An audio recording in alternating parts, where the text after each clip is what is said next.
Okay, now all set up to check the runout on the new second-hand Parken drill press.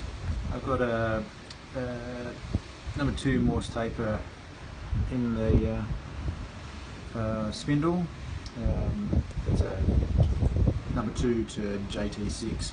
I just bought it to make sure that it actually was a number 2 Morse before I actually lashed out and bought a very expensive drill chuck.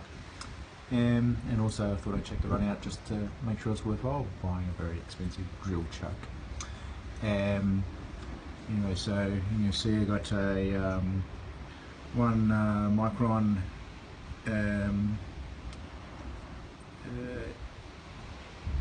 indicator, and on Noga mag stand with the fine adjustment at the bottom, which is quite handy.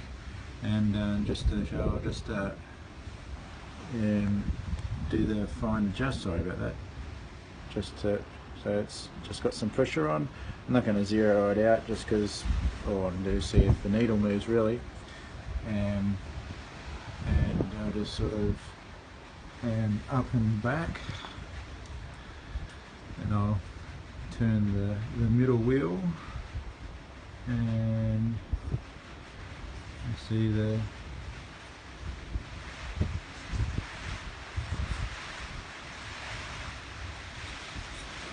run out on the spindle. So I'll just go down. Oops. And I think you can see it.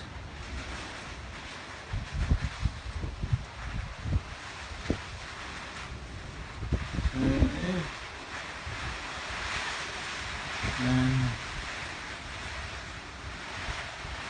the needle's not moving. And still going around. So there you go. Unless I'm doing something drastically wrong. That's rather better than expected.